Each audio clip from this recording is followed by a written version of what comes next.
no bars off. Huh. Yeah. MCs take no bars off. Tell me who spit these bars, though, before we go. It's new. It's out of the ordinary. It's rather extraordinary. So, yo, Buster's commentary, a literary genius, and a superior beat creator have come together. And we made a musical composition that we think is the remedy to cure all the dance floors that's empty. You want to dance? We got what you want. Oh man, I'm gonna look bad because I'm lost. Go ahead. I'm gonna give you another section from there. I got that might get you right. Mm-hmm. You should have seen the people dancing and shaking and moving and jumping and spinning and clapping while the beatbox was grooving and screaming and yelling while on the microphone I was flowing. First rounds I was showing. The people said, "Yo, keep going." That's Kane. Nah. Am I bugging? What's up? You ain't know he could flow like this. It's out of the ordinary. It's rather extraordinary. So your bus is commentary. Genius and a superior. Oh man, how you hit me with that? Oh, come on, man. Got him. Which we think is a remedy. That's my man. You should have said that. You want to Oh dance? man, We got what you want. Jazzy I love it. Prince buzzing out with the You should brand have new did that. That's my man.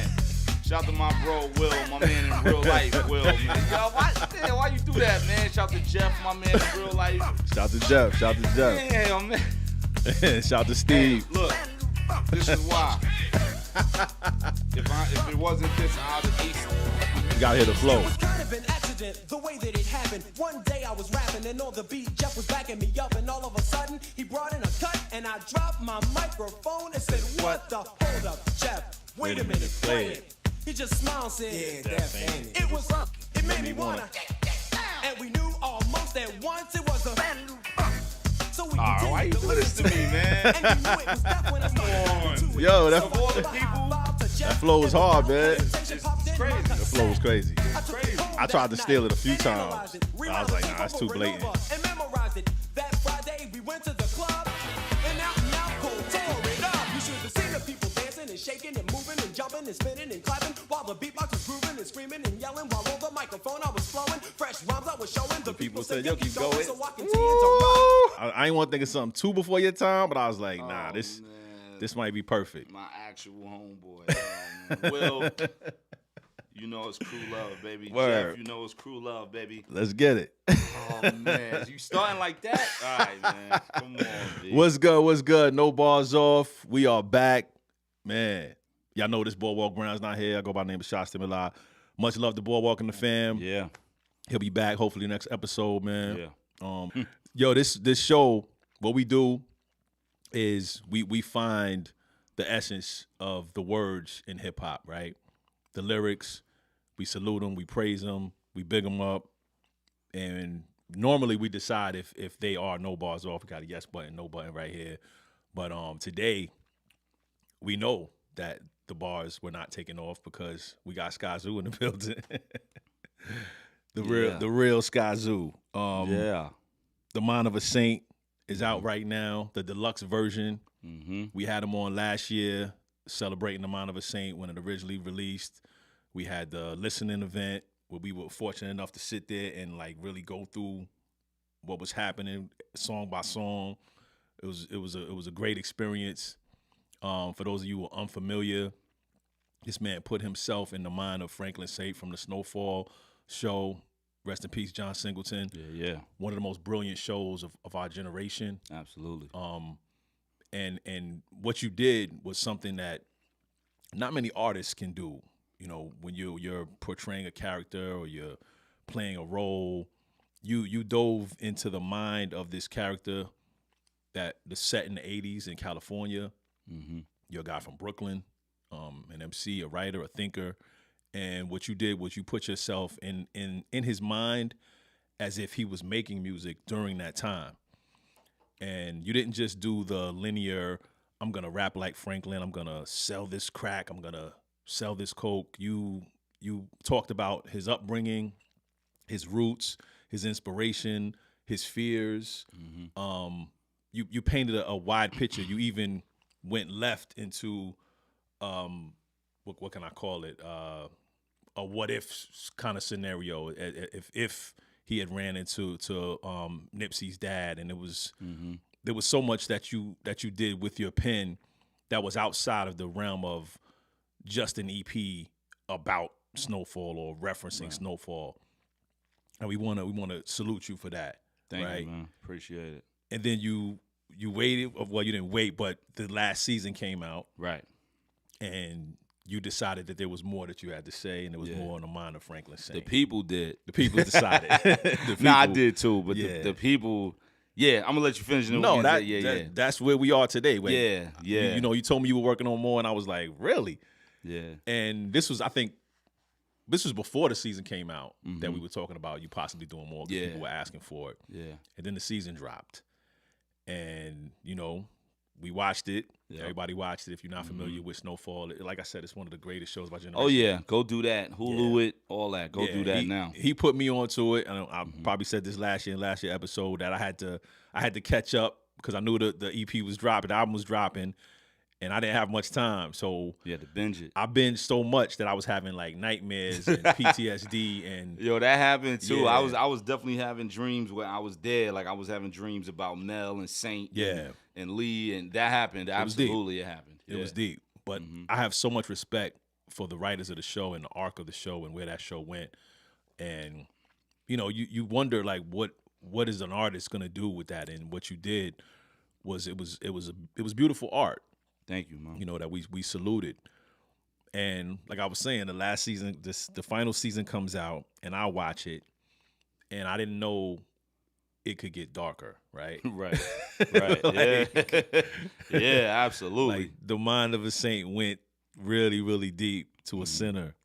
And when I saw it, I was like, if I was in your shoes, I don't know if I would have went through with it. You know what I mean? Like, because I was like, this is heavy.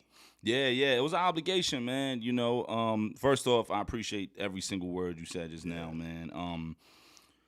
I remember when the last episode dropped, when the final episode dropped, and he took that last walk down 56th Street, and it said for John, and it ended.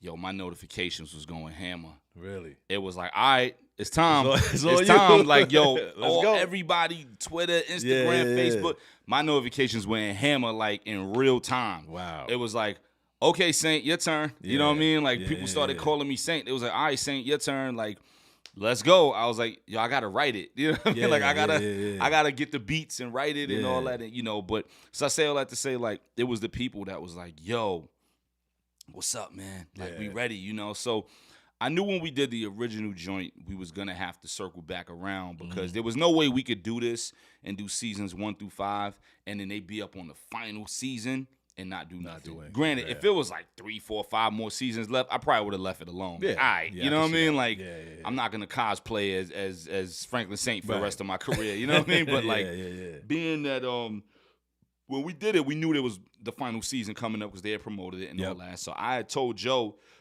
shout out to Joe, the other guys who did all the production shout on out it. to the other guys. Out of DC, absolutely, wonderful production, of course, and they went ridiculous with it.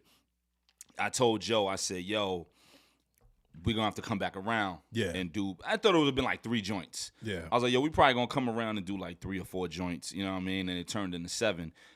Originally, the album was only going to be 5. The OG joint was only going to be 5 joints. It was like, I was like, what am I going to do for this, right? 5 joints is cool. Yeah. And as I started thinking about what it would be and how I would do it, I told him, I said, yo, bro, this is going to be a full album. It's not going to be an EP. It's going to be an album. Yeah. It's definitely going to be 10 joints, without a doubt. Because I got concepts for days, and they're way beyond 5 records, So then when it came to the Deluxe, I was like, yeah, we probably had like 3 joints, maybe 4, and it turned into 7.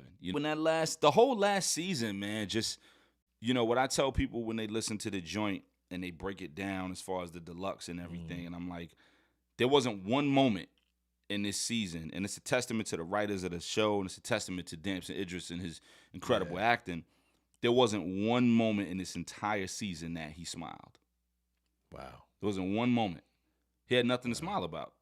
He just lost 73 M's. You know what I'm saying? Like, now when he was talking to Leon in the walkway, when at the end. Oh, at the very end. At the very right, end. Right. Yeah, yeah. Yes. Once it was over. Yeah, when it was over. And he was Okay. like, yo, you my best friend. And he was half drunk and all that. Yeah. There wasn't really one moment in this season when he smiled. Got it. Whole season. So I told people when they was getting ready for the album, I said, yo, get ready. There's no straight drop. Yeah. There's no the balancing act. There's no brick by brick. There can't be. Yeah. You know what I mean? Like, he literally is going through hell. Yeah. Imagine going to jail. Imagine getting clapped, surviving all that, beating a murder rap, playing with the CIA, putting your family through XYZ, your father, your this, your mother, blah, blah, blah, blah, blah. And through all of that, you make 73 mil, you buy a plane, you got buildings, it's generational wealth, you're straight. Yeah. And you right at the door. And then they shove you out the door. Boom. Auntie taking the plug is with it, blah, blah, blah, blah, blah. They shove you out the door. Anybody else, a Marlo, or any, we talked about this last time, a Marlo, they would have clapped Louis. They would have clapped Teddy, you know what I mean? He was smart enough to be like, yo, you know what? You got it.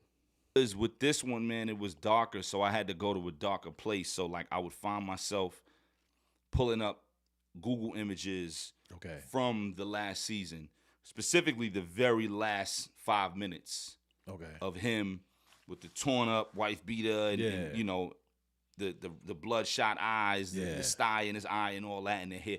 And I would have that as my screensaver on my computer. I put a picture of, you know, the scene when Sissy was about to clap Teddy and, you know, he's on the phone and Sissy got her back to him and she looked like she got prayer hands pointed down or whatever. And, like, I would put that up on the computer, you know what I mean? And just let it sit there as a screensaver while the beat is on loop and I'm just writing, you know what I mean? Like, shit like that. And listening to it, you know, for me personally, I watched the season months ago, so this was kind of like a refresher. Yeah.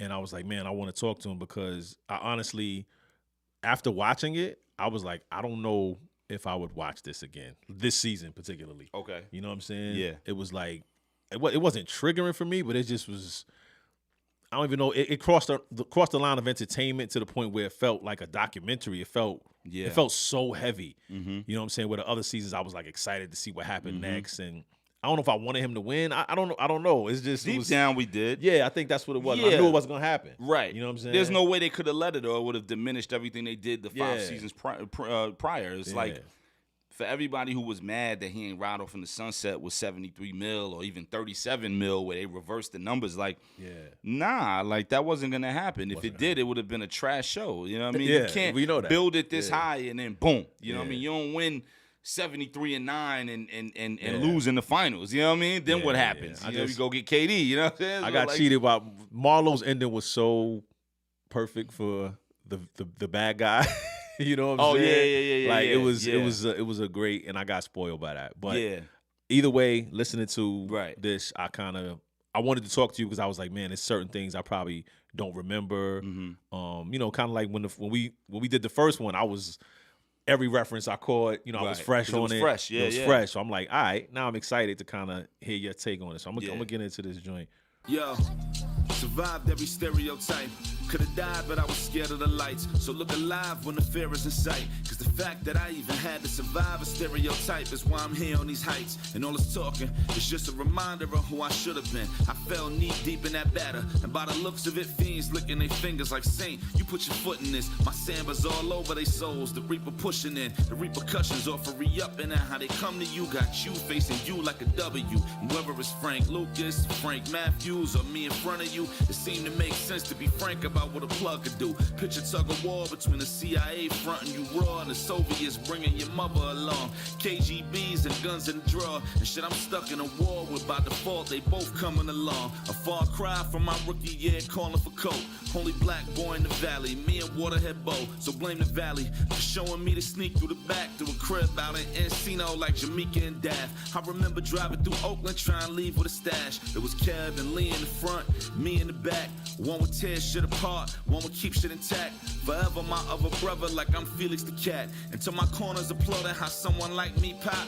Idolize on what I built when every price seemed to drop. Y'all ain't deserve to be the logo for who light up a rock. Y'all ain't deserve what Kermit on 59th Street got. My success inspired everyone left about it. It's mess to be up next, to lead a house with a recipe and a tech. To be direct, I'm hoping that God see my neglect as a reason to look beyond and come throw me a resurrect. I did it on my own like none of the ones I helped raise. Who would've knew that being self-made turning to self-hate? Black diamond blood on the keys taking up shelf space. And boom boom right now Crenshaw with a 12 gauge. Same as I did the Mel. I drove black queens into hell, but Tanasi and Veronique could split a cell.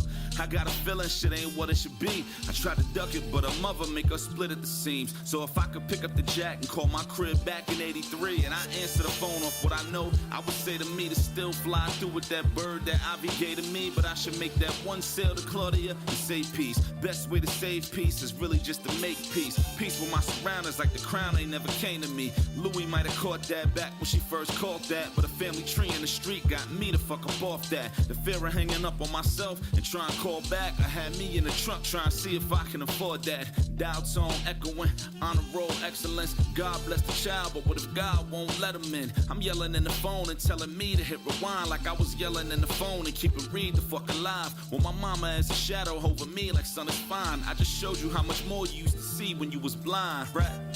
So may God bless God the bless the king. king. Who really turned up. Off of the Mind of a Saint Deluxe.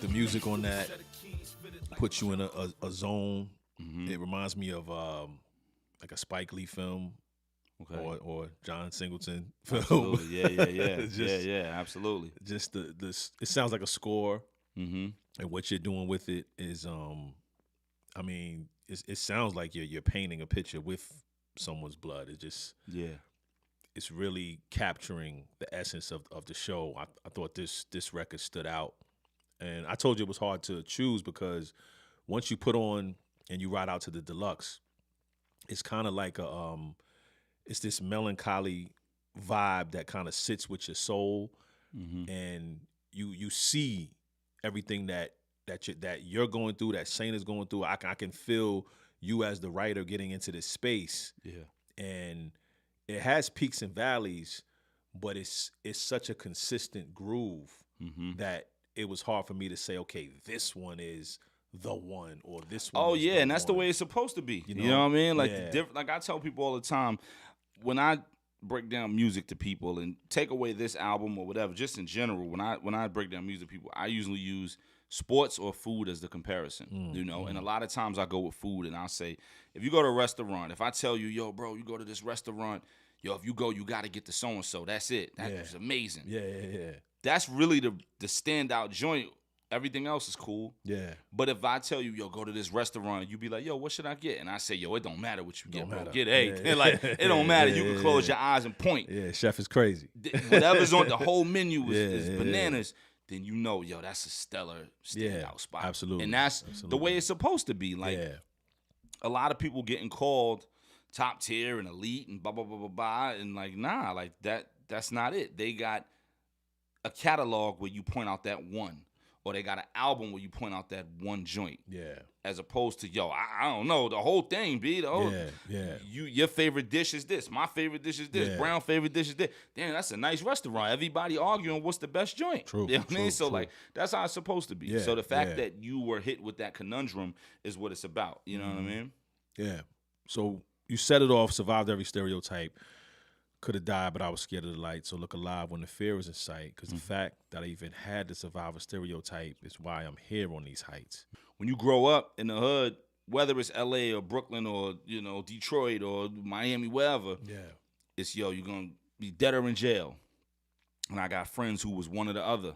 I got friends who was both. You know what I'm saying? I got friends who, yo, they went to jail and they got killed. Like, dag. Like, you know what I mean? So son survived both as he went through both, but survived it. You know what I mean? Like, he went to jail, beat that murder rap. He got clapped up, beat that. You know? So it's like, man, all the stereotypes, you survived them if you're going to get in the game. Now, that doesn't count for people who didn't get in the game. That doesn't count for people like myself or you who went to school and did greater things and blah, blah, blah.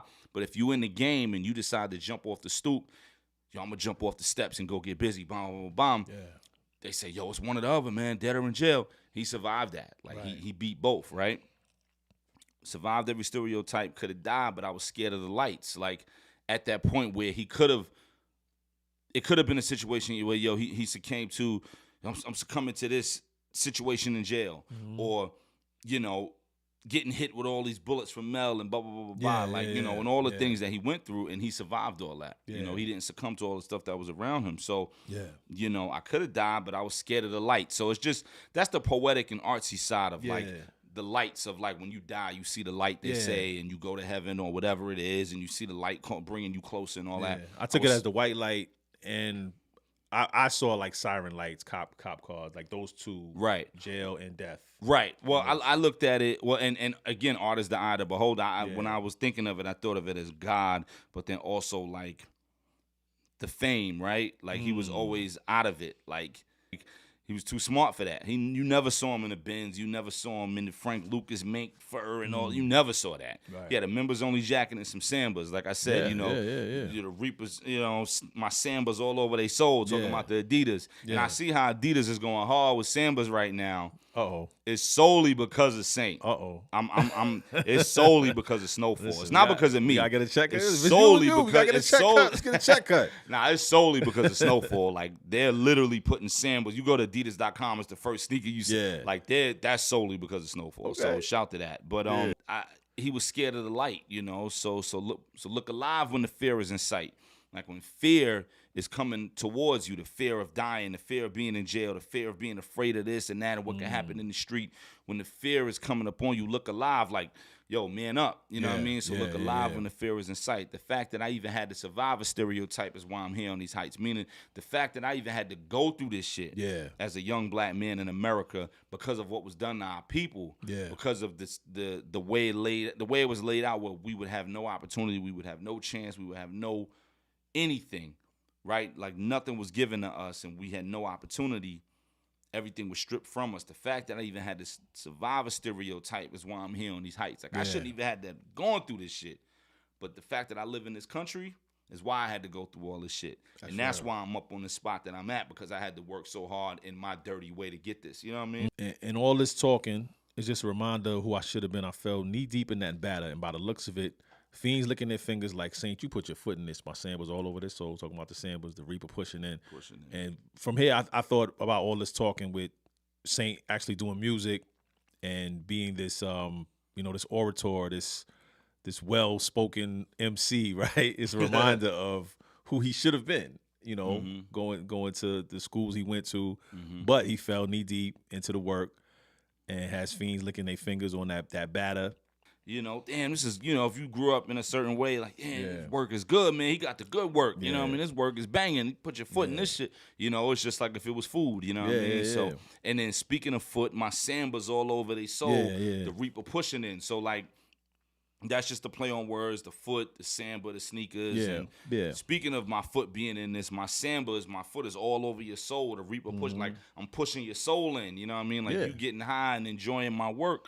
But what I'm doing with that, the whole same way I put my foot in that, my sneakers is crushing your soul in, man. Like you're becoming soulless and you're becoming a demon due to this work that I'm providing you that you in love with because it tastes so good, Yeah, these 4 bars, I mean, it's deep, and the reason for this show is because a lot of people overlook the depth of and what writers do. It happens fast. When it comes to me, it happens fast. Like I tell people, especially on this album, but it's a running theme with my work. Like every line is a double. There's no bars off. Like every line is there's no. All right, we got to go from this state to this state. Yeah, we have to go through here to get to where we want to be. Yeah. So we're just gonna drive through North Carolina, but we ain't gonna do nothing there. But we got to go through there because there's no way to get to VA without it. Nah, when we gonna get through there and it's gonna be worth it. You know what I'm saying? Like there is no, that's just a middleman to hold these two together. Like nah, like I don't play those games. Trust you know me, what I mean? We understand that. Yeah, so, absolutely. And I'm gonna just highlight, but the fact that you put it into a quote and said so much because you put the word saint in there. So it's like saint, you put your foot in this. So for the listeners, you heard the word saint, and then you hear the word soul. You got Sambas and soul, which is alliteration, and then you have soul, which meaning the soul that the Reaper's pushing in, but also the soul of the shoe to go with the foot. and the samba. So all of that is there for you if you miss it. Right? No, it's real deal. Listen, B. I hate when people do the whole I'm gonna review the album in an hour. Right. Like as soon as the joint drop at midnight and we're gonna review it by 1, we're gonna have the joint up so that if somebody Google it, we could be the first website that pop up. Like that's trash to me, man, because there's no way you understood this in an hour. There is no way. There is no way. You know what I mean? Well, I used to write album reviews, and I remember how fast we had to turn them around. And the thing that they would try to capture is the feel of the joint, right? Mm-hmm. And to me, it was never enough. Yeah. Nah, you got listen, depending on who you dealing with, there's certain artists you can listen to their album once and get it. They drop at midnight, you can listen to them and get it, but they not nobody who will be on this show. Right. You know what I'm saying? Like, and that doesn't mean that they're not contributing something dope to the culture. Like, they making some dope joints that make you feel this way, make you go to the club and spend your hard-earned money, or they make you do whatever. And that's fine, and that's cool. We need that. Everything don't got to be, I got to sit here and think about it, listen to it 20 times and break it down. Nah, sometimes you want to go to the shake spot and listen to so-and-so. I don't want to hear the stuff that would be on this show at the shake spot. You know what I'm saying? Like, that's not, I'm there to throw money or whatever, or at a barbecue with my family or whatever. Nah, but when it comes to this, you can't review this in 30, 40 minutes. What are we talking about? Like, are you nuts? Don't dare. I don't care who you are. Don't dare review this and have it up at 1 a.m. Are you nuts? Like, the repercussions off of re-upping and how they come to you got you facing you like a W. And whether it's Frank Lucas or Frank Matthews or me in front of you, it seems to make sense to be frank about what a plug can do. Yeah. So repercussions off of re-upping and how they come to you got you facing you. So talk about that you facing you, because if is Frank speaking here or is this someone else? When you say it's Franklin. So what I'm saying is, like, when you get in this world, and again, for all this, I'm rhyming as Franklin, not as Skyzoo, but it's like when you get in this world, you got to face yourself, right? You got to face your demons and your repercussions. And listen, the repercussions off of re-upping and how those repercussions come to you. That's what I mean when I say they, and how they come to you. Yeah. Yo, like, whatever come with it. And now you got to face yourself, right? So if you get jammed or you get clapped or the work go bad or you get, you lose, 30 grand on a key or whatever it may be, like, you got to deal with that because you decided to jump in the game. You decided to get up off the stoop, lace up your sneakers and go run. Like, you got to deal with that. So it got you facing you. You know what I mean? Like a W. Right. And then that was just me being like, don't forget, Skyzoo was writing this album. You know what I mean? Like, those are those moments where I'm like, you, the letter U and the letter U, 2 U's is a W, a double U. You know what I mean? W. Got you facing you like a W. So it was I'm sure people were like, wait a minute. Right. Yeah. I had to point that out. Like, I wrote it out on Twitter and all that. I had to point that out. Because it's like, it's like a mirror, like you facing you, right? But then if you got a letter U and a letter U and they facing each other, it makes the W, which is why it's called a W. So anyway, repercussions that come with re-upping work every other week or every week or every couple days or whatever, it got you facing yourself. Like, you can only look at yourself in the mirror. And then whether it's Frank Lucas or Frank Matthews or me in front of you, it seemed to be frank. It seemed to make sense to be frank about what a plug could do. So, again, that was just more rap shit where it was just like Frank. You know what I mean? So I just know. I was like, oh, word. Like, these 3 Franks had something in common. Yeah. These 3 guys, and it was just happenstance and coincidence that these 3 guys all named Frank kind of moved the same way. So just on some lyrical miracle shit, I was like, let me throw that in there. We're not gonna give it that term to remind. Because that would make it geeky. I love it though, but to remind heads, yo. You know, Skyzoo was writing this album, right? You know what I mean? Like, so it was more of that. Like, I'm gonna be me on the album no matter what. I think what we love to highlight on the show is it's the effort, right? It's the rhyme scheme. So you had how they come to you, to facing you like a W, that made you think. And then you go Frank Lucas, Frank Matthews, so you have the 2 proper nouns. And then instead of saying Franklin Saint, you say me in front of you to rhyme with the W.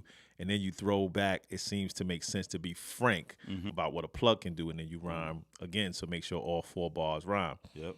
That's genius. And I appreciate that. And I'm letting you know the emphasis is on these names. And the metaphor is the names. Yeah. The metaphor is like, whether we're talking Frank Lucas or Frank Matthews or Franklin Saint, it seems to make sense to be frank about, so I'm saying me. Picture tug of war between the CIA fronting you raw and the Soviets bringing your mother along. KGBs and guns in the draw. And shit, I'm stuck in a war where by default, they both coming along. Now, when you say picture tug of war, now I'm feeling for the listener right now because your mind is still trying to catch up to a couple of bars, and we only That's the at Skyzoo 12. conundrum where it's like when you listening, I don't say a double or a triple or whatever and then give you 4 bars to think about it. Yeah, to chill. Catch up. Yeah, This yeah, train is yeah. moving, baby. Catch up. You know what I mean? And there's an extra layer because it's not just Skyzoo rhyming, some Skyzoo life shit. This is a reference to something So that you got to some know the art that show. exists. Yeah. You got to know the show. You got to be a fan. That's why I tell people all the time. People be like, yo, man, I never watched the show, but I listened to the album and I love it. I'm like, wait till you watch the show. And I'll tell people, they be like, yo, I want to listen to the album. I'm your biggest fan. I haven't heard it yet. Should I watch the show first? I say, yes, go. Yeah. Come back in 2 months. Yeah. Go watch the show. Absolutely. And then come back. Because as opposed to me getting your streams now, I'd rather you appreciate it the right way. Correct. Go take a month or 2, binge the show. You got 60 episodes or whatever it is to watch. And then come back and listen to it and go, oh, my God, he's the best. Yeah. I'd rather you do that. You know what I'm saying? yeah, Like, the tug of war is normally the street and, dealing with your family and trying to keep your family in the dark about it depending on your age or trying to keep your family out the way so enemies don't get involved with them. That's the tug of war. You know what I'm saying? Or trying to be normal. Like, yo, I got kids, man. I'm trying to take my kids to the park. Motherfuckers might clap up the park. That's the tug of war. This tug of war is literally the Soviets and the CIA. Yeah, that's what real. the hell? Like, you know what I mean? yeah, Like, that's death at every corner, So, like, picture that. So what I'm doing with that is just I'm letting the listener know, like, yo, this picture my life, B. Like, you know what I mean? Like, picture my life. Like, I can't shake neither one of these motherfuckers. You know what I mean? I'm dealing. He want him. My mother wanted. Like, yo, what the fuck am I supposed to do? Like, I'm 24. You know what I mean? Like, That's what a am I crazy supposed thing to to do? think about. Like, You know what I'm saying? Like, what am I supposed to do with this shit? So And he says it's a far cry from my rookie year calling for coke. Only black boy in the valley. Me and Waterhead both. So blame the valley for showing me to sneak through the back to a crib out in Encino like Jamaica and Dav. And you think about the rookie year when it seemed simple, right? When he was just the only black guy in the valley, getting that first piece of work and, doing what he did. That compared to where he is now, that rookie year, seemed almost innocent. If you're not familiar with Waterhead Ball, I think his name is Brian Bennett. I don't remember his first name. Yeah. But this 16 is my favorite of the song. That's why, when I was thinking of joints, I was like, yo, like, obviously pick whatever you want, but this is one of them ones. Yeah. So this whole 16 coming up is one of the moments like Purity with the Nipsey shout out, where I take the fictional world of South Central that Snowfall built and the real world of South Central that was happening in real life and blended them. So Waterhead Bo is who Saint is based on, right? A lot of people look at Freeway Ricky Ross, and some of it is based on him. The CIA stuff, the ice cream truck stuff, all that. You know what I mean? He was bigger than Rick Ross, right? Waterhead Bo is really who Saint is based on. Yeah. It's just his story is not as popular. Like, people don't really know about Bo like that. Waterhead Bo was a dude from South Central who went to school in the Valley like Saint. Was the only black kid out there, you know what I mean, doing that. Worked in the corner store like Saint, you know what I mean, when Saint worked at Cho's. And wound up getting busy and was very low and behind the scenes, but was getting super duper busy. And Freeway Ricky Ross always said, I wasn't the biggest dealer in South Central in the 80s. I just was the most popular. Got you. And I compare it to like Nicky Barnes and Frank Lucas. Yeah. Like, Nicky Barnes was doing it, right? Like, Nicky Barnes was going crazy. But Frank Lucas was doing it. Getting it. But he was low. Yeah, you know what I mean? Whereas, like, heads knew about Nicky Barnes because he was doing his thing. Everybody knew. So it's the same thing with, like, Freeway Ricky Ross is like, yo, I just was most popular. But, like, I was getting busy. Make no mistake, I was getting busy. But Bo was going crazy. You know, like, Bo was sending to D.C. and Rayful Edmond and all. Like, Bo was going crazy. So, like, cross country, you know, but heads didn't know. And that's the way you want it to be.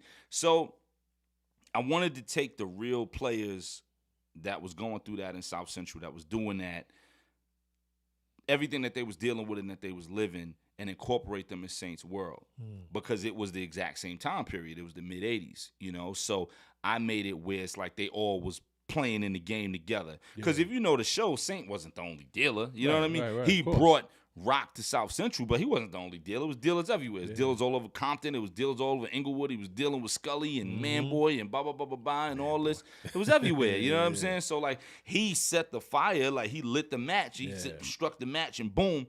But it was dealers everywhere. So, like, look at it like he was with them. Look at it like he was with Waterhead Bo and Jamaica and Daff and all of them. And if you know the story of Jamaica and Daff, that's who Louis and Saint is based on, where they were a couple, been together forever. They got married. They was running around, getting busy, and then Daff got killed, and Jamaica took over, you know. And her story is everywhere. Their story, rather, is everywhere. You can go on Netflix and BET and all that, and you know, the ill thing about her, you probably noticed, but the ill thing about her, they have a son, and their son is my age. I forget his name. I think his name is Anthony, but he's my age, born in '82, and he's a multimillionaire of skateboarding.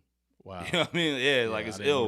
Yeah, Yeah. it's ill. Like he's a skateboarder and world-renowned, award-winning and all this, and built a skateboard line, and he's a multimillionaire on his own. You know what I mean? Wow. Like, so it's just I think the ill thing about that is it's a testament to who Jamaica and Daff were, that they made so much money that they was able to raise a son in an area where he would have nothing to do with what they come from. Yeah, like if he grew up in South Central, he wouldn't have been skateboarding. You know what I mean? He grew up in Encino. You know what I mean? That's why I said in Encino and all that. Yeah. He grew up in Encino because his mother and father made so much bread regardless of what they did and the struggles and the pitfalls that they went through and the things that they went through. And, you know, Jamaica went to jail for a long time, and he was raised by his grandmother. But he grew up in a neighborhood where he could skateboard and he could fall in love with skateboarding and turn into a millionaire. You know, it was all those things of, okay, this was the real world, this was the Snowfall world, let me tie them together. And that was the point of that. And it keeps going as the rhymes keep going. I remember driving through Oakland trying to leave with a stash. It was Kev and Lee in the front, me in the back. One would tear shit apart, one would keep shit intact. Forever my other brother, like I'm Felix the Cat. Yep. So it makes you think about the scene, you know, in the car. Season 1, yep. Season 1, Kevin Lee in the front, me in the back. One would tear shit apart, one would keep shit intact. That whole dynamic with those two, the way things worked out with Kev, it made me think twice, because I was like, wait a minute. In the beginning, it seemed like Lee was wild. Yeah. But as time went on, it was like Lee was keeping shit He was intact. right. Yep. Right. When shit got real, listen, they had to go run down on Lenny and Ray Ray. Yeah. And handle that. Boom, it was Lee. Yeah. Yo, come with me. You know what I mean? They had to go, yo, come with me. Yo, I got you. But it was Lee. Like Lee. Yeah. And we all got that one person, right? Like we all got that one person. Shout out to my brother A. Like we all got that. Yeah. Yo, come on. All right. Yeah, whatever you doing, I'm with it. Yeah. You know what I mean? Whatever you doing, I believe. I believe in you. I believe in your intelligence. I believe in who you are. These are points where you have to know the show. Yeah. You have to know the show and be like, word, yeah. They went to Oakland. He was trying to leave. You know, he was trying to get that bread. He was trying to leave with a stash. You know what I mean? They said, yo, we got to get this off. He was like, I got to get this off, man. Go to Oakland. Yo, I got a cousin in Oakland that can move this shit. That was Kev. You know what I mean? He was like, I got a cousin in Oakland that can move this shit. All right, cool. Let's go. I'm trying to get this off and leave with a stash. It was Kev and Lee in the front. It was me in the back. One would tear shit apart. One would keep shit intact. Like, okay, forever my other brother, like I'm Felix the Cat. And the thing about that, Felix the Cat was a player in Oakland. Okay. And he created this thing called Mob, my other brother. You know what I mean? So that's the double play, the double entendre with that, where I'm saying Lee is forever my other brother. You know what I mean? Like I'm Felix the Cat. Okay. So if you're from Oakland, you know that. You know and the that. crazy thing, shout out to my man Deron, out of LA, and I talked about him on the last episode. That's my LA family. And he's cool with Felix the Cat's son. Okay. So he sent him the record, and he hit me like, yo, this crap. Like he was like, yo, my boy is loving this shit. He was like, yo, he want to get with you. Like he loving this shit. I was like, oh word, that's what up. But if you know the show and you know that, you're like, oh, if you know the show and then you know the real life of Oakland, you're like, wow. And if you don't know, but then you stumble across that later on, you're like, oh, that's what Skyzoo meant. Felix the Cat had a crew called My Other Brother. He called Mob. Oh shit, that's what he. Yo, that's crazy because they went to Oakland and he really was in Oakland doing it and blah, blah, blah, blah, blah. And Lee was his other brother. Lee was like his brother, but then my other brother was Felix the Cat shit. Yo, what kind of metaphor is that? There we go. That's why we here. You know? Like, that's why we here. You know what I mean? To my corners, applauding how someone like me pop, idolizing what I built when every price seemed to drop. Y'all ain't deserve to be the logo for Who Light Up a Rock. Y'all ain't deserve what Kermit on 59th Street got. My success inspired everyone left from out of this mess to be up next, to leave the house with a recipe and a tech to be direct. I'm hoping that God see my neglect as a reason to look beyond and come through, throw me a resurrect. Yo, you was floating. Yeah. To my corners, applauding how someone like me popped, idolizing what I built when every price seemed to drop.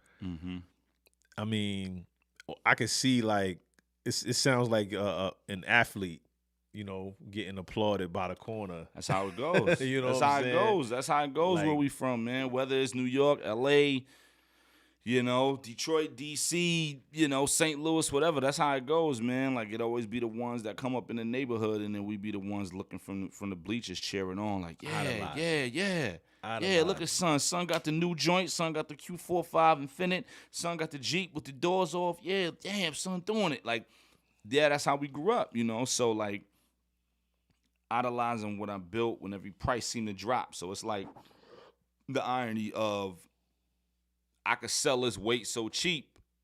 I can make the price drop and sell it so cheap that I can build this up high. Like, how's he doing so good when he sell his shit for so low? So again, that's just a metaphor and turning Saint into a real rapper.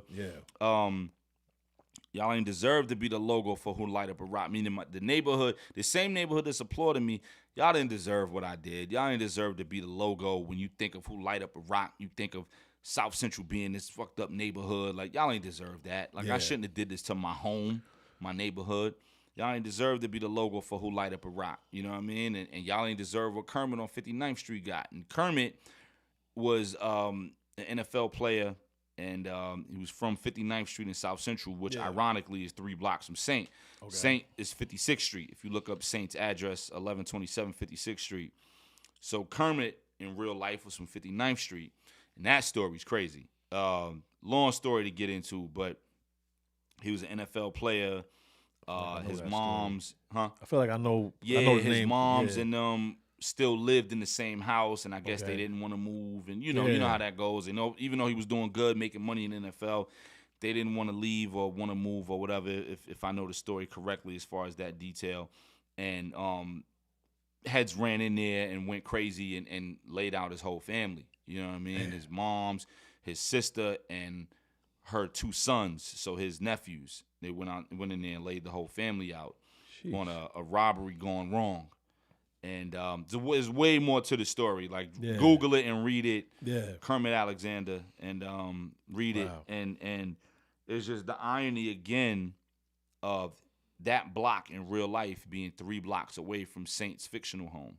Gotcha. So it was another way to tie the real South Central to the Snowfall South Central. It all was right there. You know what I mean? It was like, damn, like that, just put the shit together. You know what I mean? Like, all the seasonings was on the table. You just got to have the mind and be cognizant enough to put all the shit together in the same pot. Then the next line is me playing off of that. My success inspired everyone left. So that what I'm saying there is, like, my success inspired everybody to start wilding out. Yeah. The fact that they saw me going crazy and getting all this money and doing good and running things inspired that, because that's how it works. Like, you see one dude in the neighborhood, whether it's my hood, your hood, whatever, doing good, everybody like, yo, what if we do that? Yo, what if we do something similar? Yo, I want to get money too. I want to get busy. I want to get money. I want to get right. Blah, blah, blah, blah, blah. My success inspired everyone left. Like, you know what I mean? So it just keeps going. My success inspired all of the above that I just explained, which I apologize for. It wasn't my doing. I wasn't there, but I apologize for that because it wasn't right. You know what I mean? So at the end, when I say I'm hoping that God see my neglect, like, I'm hoping that God see me trying to go the other way and see me being okay with the plug running off with my aunt and my aunt running off with the plug and me getting rocked in that regard. Like, I'm hoping he sees me trying to change my life as a reason to say, all right, don't worry about it. It's cool. That when it's my time to go, all right, it's cool, baby. Don't worry about it. I know you was out there going wild. You was going crazy, clapping up shit and selling weight.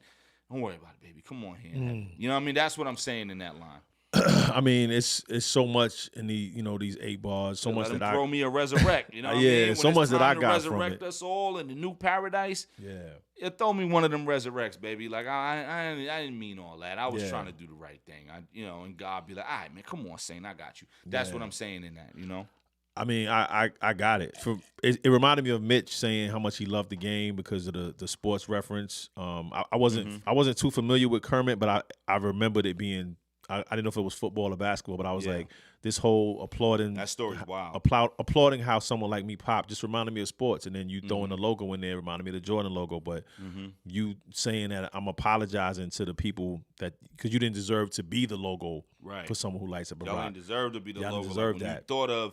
When you think of drugs in the 80s, you think of New York, you think of South Central, you think of Compton. So I'm talking specifically to South Central because that's Saint's neighborhood. So it's like, yo, y'all ain't deserve to be the logo. You know what I mean? Like, yeah, because if you look at the story of Snowfall, it's where it wasn't invented in South Central. It was, they have it where he learned about it in Oakland. Right. But he brought it to South Central as the first ever and took it out of this world. So it's like, essentially, I made us the logo. Yeah. Y'all ain't deserve that, man. It was a hard-working, black community, middle class. Y'all ain't deserve what I did. This place is a fucking war zone now with zombies walking around laid out. I ain't deserve this, man. I apologize. That's what he's saying in that right there. Nah, I love it. And then just the use of assonance on these next 4 with the success, in spite of everyone left from out of this mess. You're still talking to those people that are like the fans and that are idolizing you to be up next, to leave the house with a recipe and a tech. You still got that rhyme scheme going.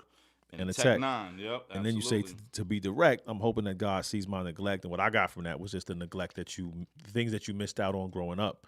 And God sees that as a reason to look beyond what I'm doing to come throw me a resurrect, whether that be to come back in another life form or in this life here. Yeah, it really was on some like let me in heaven and be okay. Like I know I sinned a lot because we all think about that like, yo, man, when it's our time, regardless of what you believe in, we think about, yo, when it's our time, they say, yo, God gonna look at, there's a saying, and no one knows this for real, but there's a saying of like, God will look at all that you've done and be like, do you deserve to come up in here or not? You know what I'm saying? Yeah. Like, to be direct, I'm hoping that God see my neglect as a reason to look beyond all that I did and just throw me a resurrect. Like, all right, man, when we open this new paradise and everybody come back to we have the new world, the new paradise, 1,000 years and all that.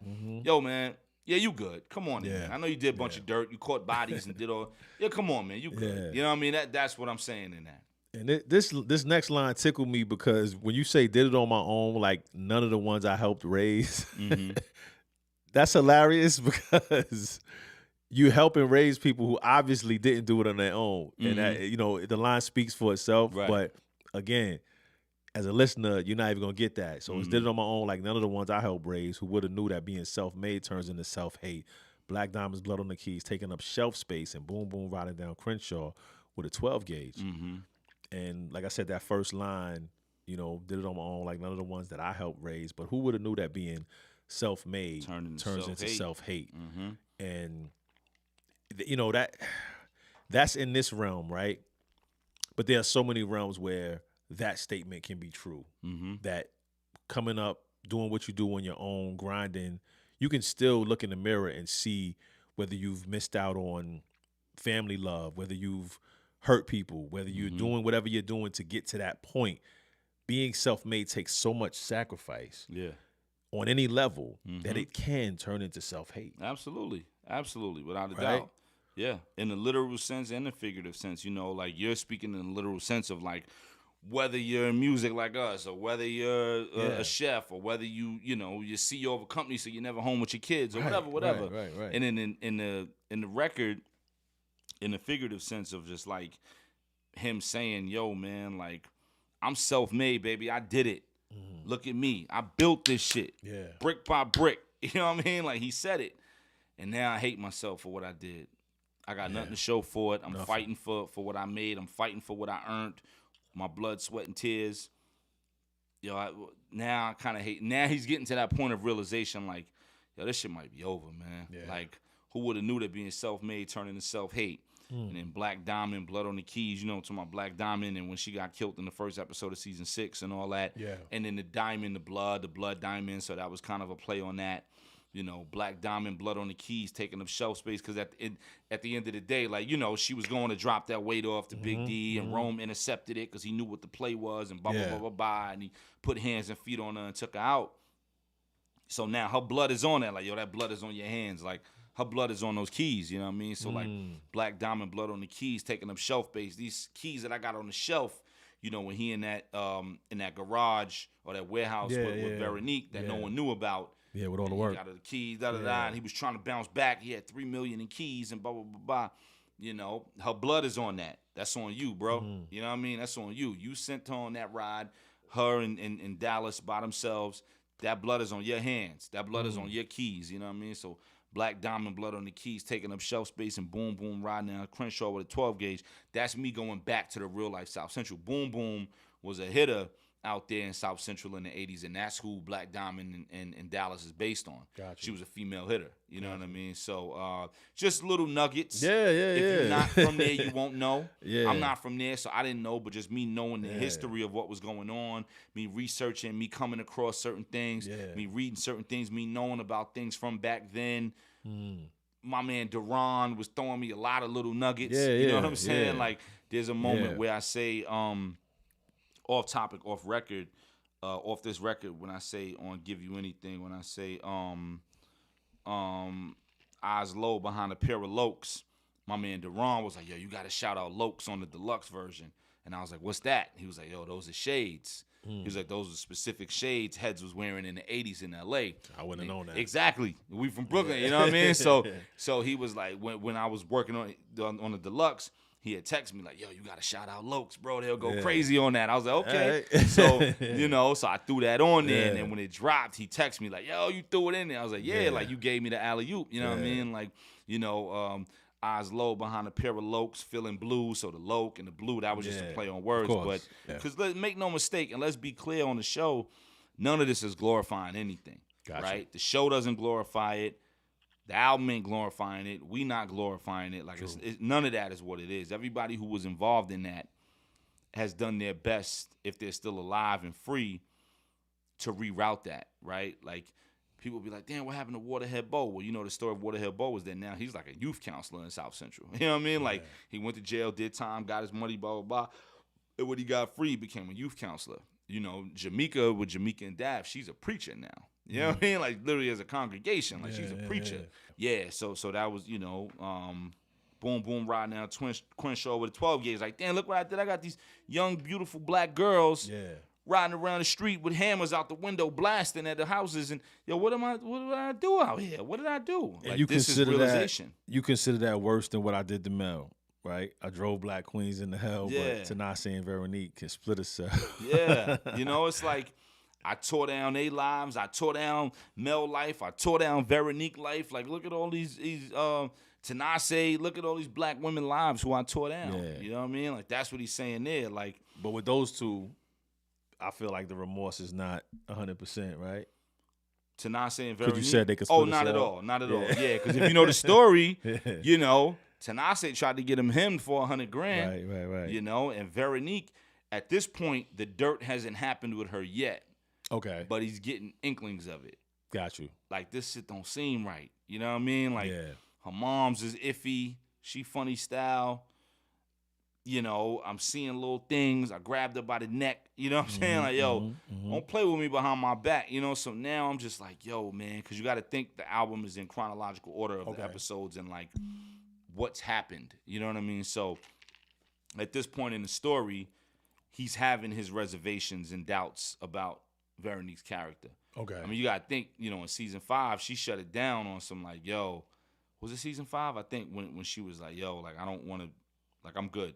Let's not be together. Right. And then he met with her at the doctor's office, and he was stunned, like, yo, I'm about to be a baby daddy as opposed to, like, a husband and a father. But she hadn't vanished yet. No, she hadn't vanished yet. You know what I mean? But I think it was season 5, and where she was like, yeah, let's not do this. Like, you can be involved in the kid's life, but let's not do this, you know. So that's why he said, I got a feeling shit ain't what it should be. Yeah, like, yo, I got a feeling her mother this made ain't split right. the scene. And he never liked her mom's because she she made it where he couldn't like her moms because she told him everything that she went through. My mother did this, my mother did that, my mother's a scammer, my mother could get out of any jam, my mother could get money, but my mother also left me in a South African jail cell. My mother also did that, you know, so you know, he's already, there was never a scene where he was cool with her moms.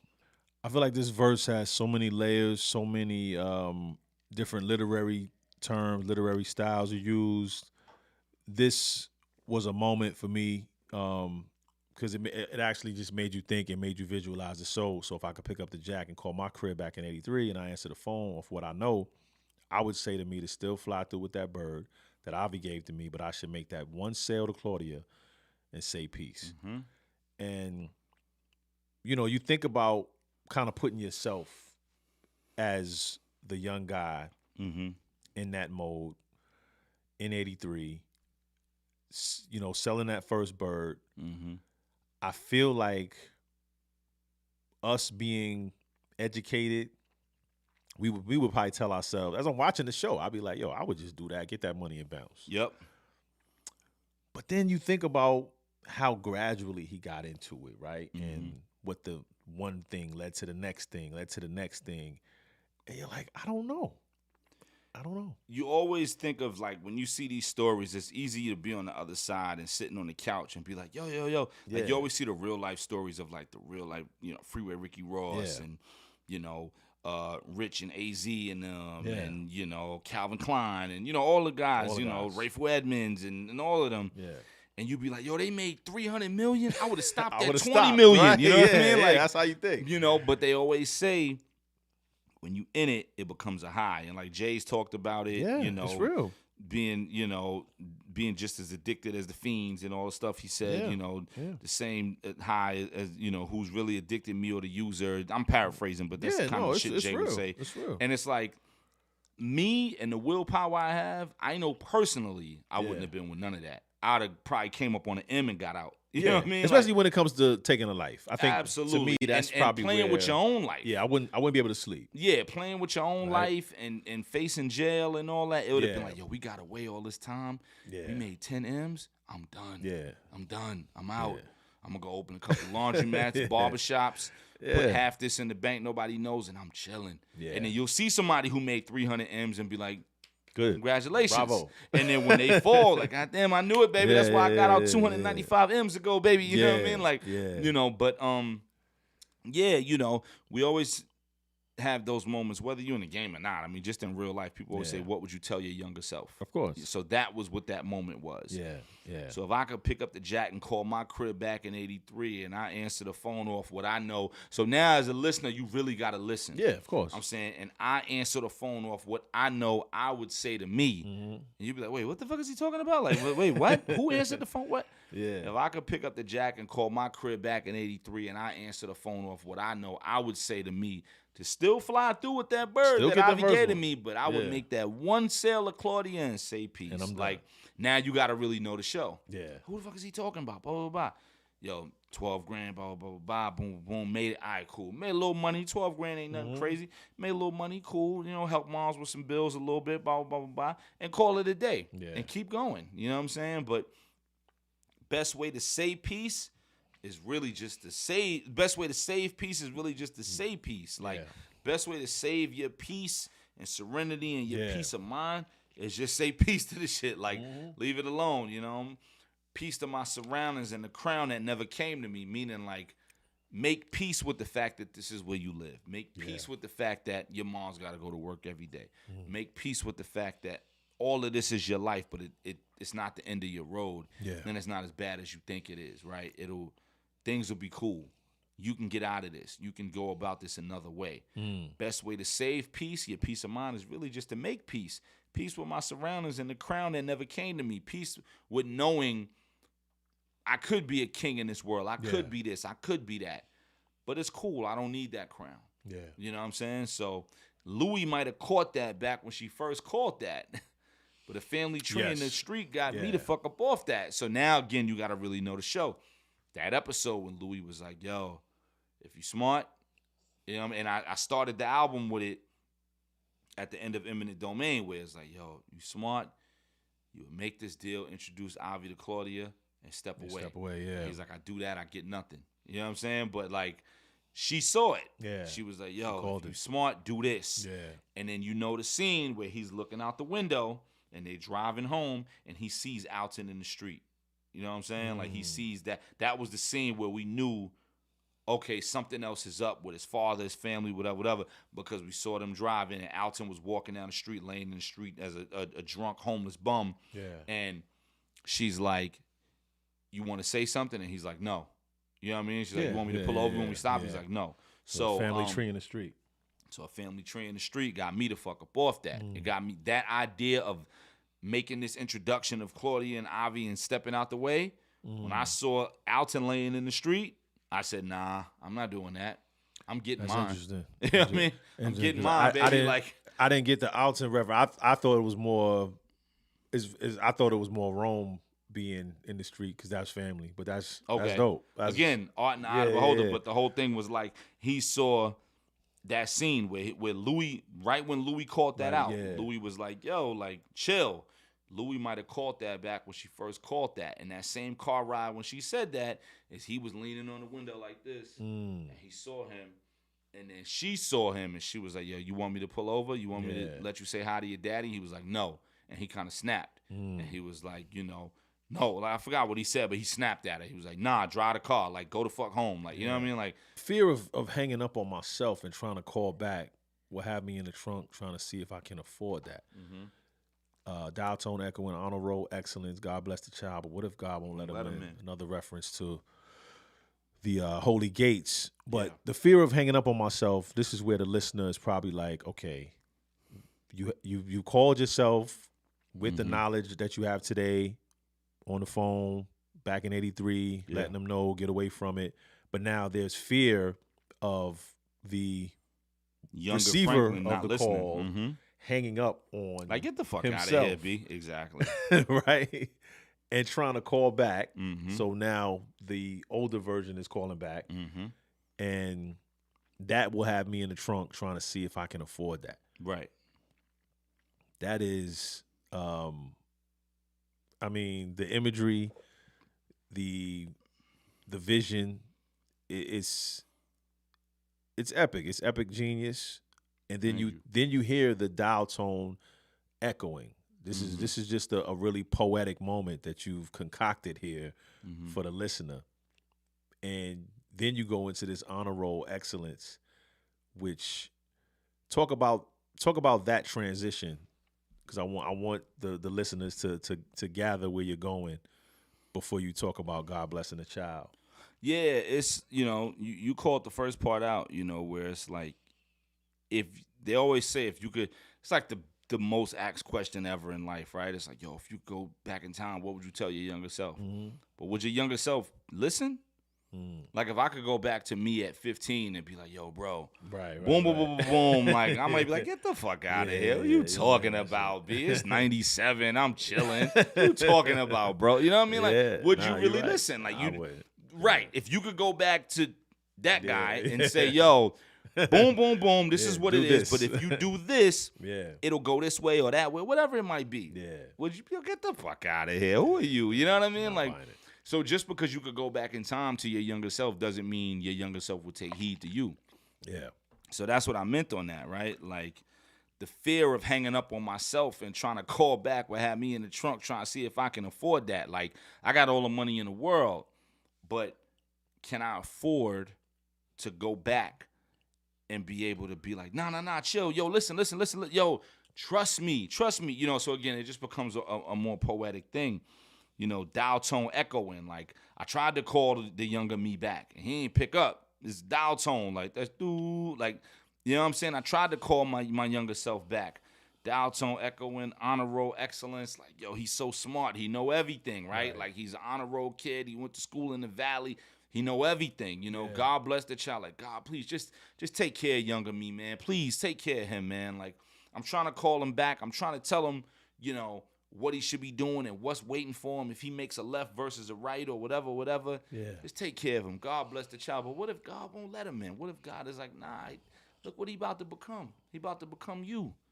I can't let that guy in. That guy catching bodies everywhere and making money off people's distress and turning people from single mothers and good families into fiends and fathers who go to work every day into fiends and looters and shooters. And I ain't let that guy in here. What you talking about? God bless the child, but what if God won't let him in? You know what I mean? Like, for the listeners, I mean, if you kind of think about this, it's almost like let's say somebody that's really successful doing something that they're not proud of. right. Calling their former self and trying to warn them about the future. But then having a second thought and thinking, what if this person won't listen, right? And then you're trying to call them back. And then there's also an underlying thought that, can I even afford if they did listen? Mm-hmm. And now I don't have the success that I have today. Mm-hmm. It's so much going on in your brain and your mind with this success, with this conversation, with these thoughts, these inner thoughts, and none of it is real. Had me in the trunk trying to see if I can afford that. Like, as a dealer, the first thing you do is pop the trunk. Yo, okay, I know I got money. Yo, boom, boom, you pop the trunk, blah, blah, blah, blah, blah. I got all the money in the world, but can I afford that? You know what I mean? Like, It makes me think of my own life. Like, it's things I would want to tell myself, but I'm like, would you listen?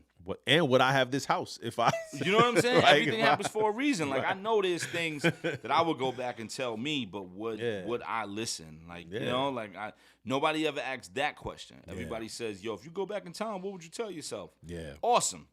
Yeah. Would you listen? It's like Back to the Future when when Biff went with he had the book with all the gambling, all the championships, the sports almanac. The sports almanac, and he's telling them, yo, man, blah, blah, blah. And the young Biff is like, yo, get the fucking, and he's like, yo, stupid, listen, and he smacks him with the book. He's like, yo, listen, bet these numbers, and he's like, all right, like he wasn't gonna listen. Doc Brown didn't even want to know when he was gonna die. You know, right? Exactly. You know what I'm saying? Most of us probably wouldn't. Yeah, you know what I'm saying? So it's like, yo, like, you know, would you nobody asks that part of the question. If you go back in time and tell yourself whatever, do you think your younger you would listen to the older you? Probably not. You know? Yeah. So I'm yelling on the phone and telling me to hit rewind, like I'm yelling on the phone and keep Reed the fuck alive. With my mama as a shadow over me, like, son, it's fine. I just showed you how much more you used to see when you was blind. Yeah. Wow. So now picture like him calling back, like, yo, Saint, pick up. He's talking to himself. Yo, listen. The same way I'm yelling at Reed, the same way I'm yelling, yo, get up. Yo, listen, no, he's right here, lady. He's right. That scene where Reed was about to, you know what I mean, give the code and the password and all that. And yo, listen, no, he's right here.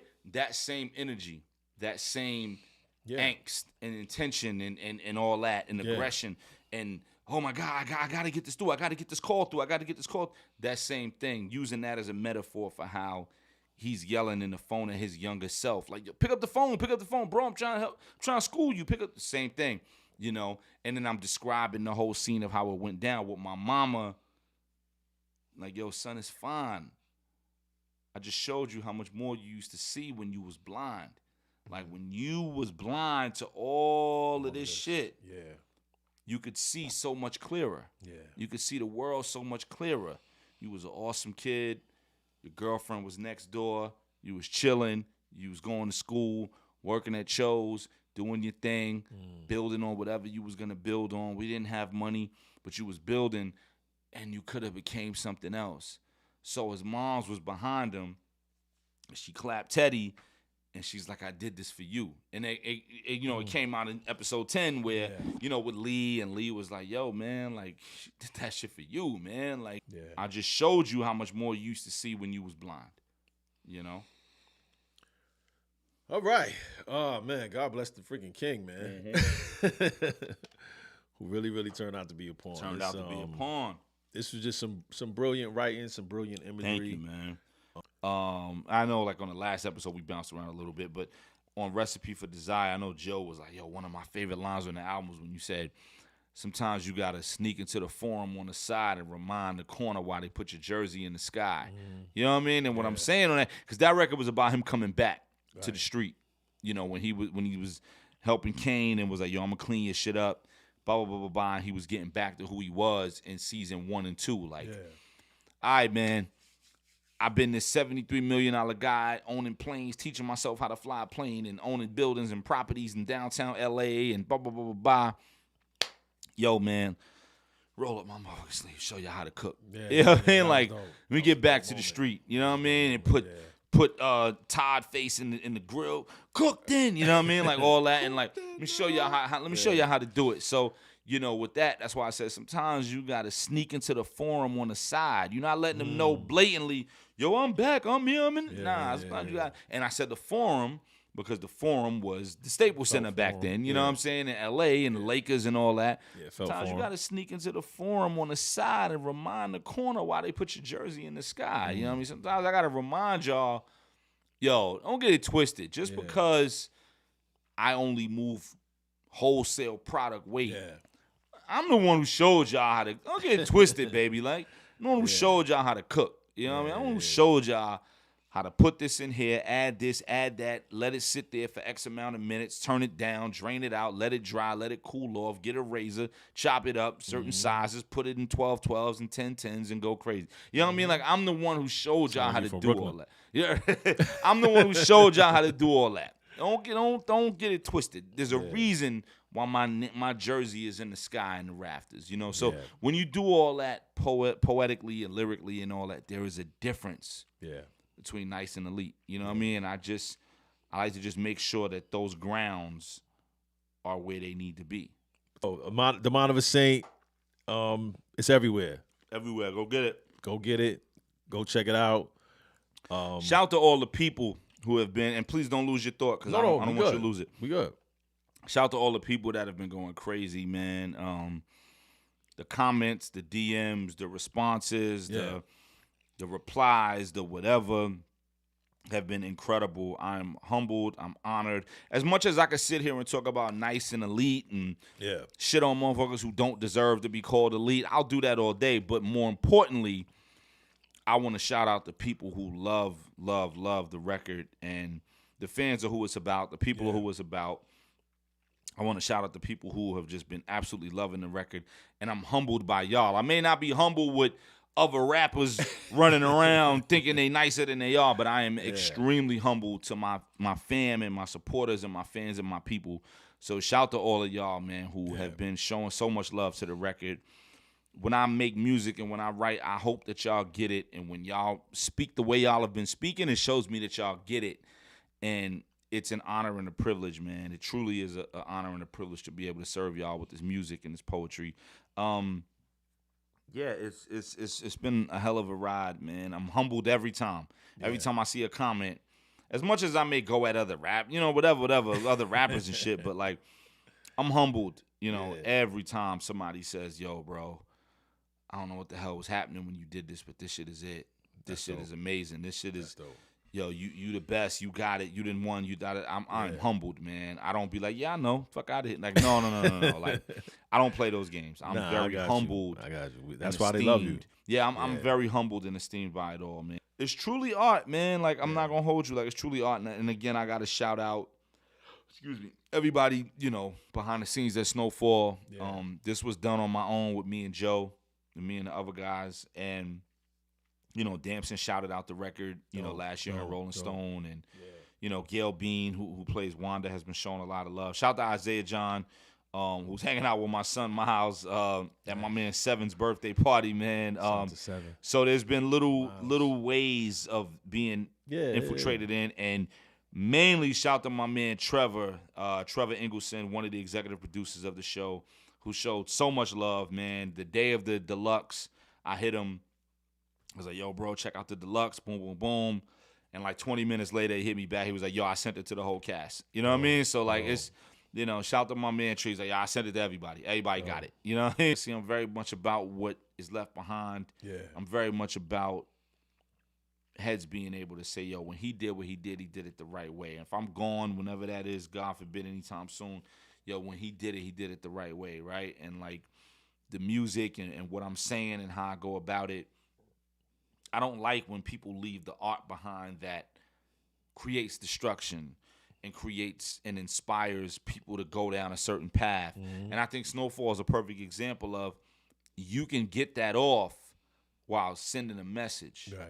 You know what I mean? Like, same thing with The Wire. Like, you get that off without sending a certain message. This isn't a glorification of, yo, motherfuckers is getting clapped every day and selling weight and getting busy and this shit is cool and bang, bang. Nah, this is, yo, yes, we're going to show a realistic depiction of it. And it's so realistic, it's going to rattle you and be like, this is why we shouldn't go this way. This is why we have to respect and understand what these people went through. This is why we need to do everything we can to reverse course on all this, you know? Yeah. So, like, this was my way of continuing to do that. I do it in my own music in a certain way, and this was a way to really go blatant with it on the coke and drug shit. Like, yo, listen, B, like, look at what son went through. Yeah, man, this is epic. And with that said, we're gonna let Sky go. And whatever you doing, stop taking bars off. Yeah, and we was drinking for Saint tonight too. That's it. Real spitters take no bars off. Yeah. MCs take no bars off.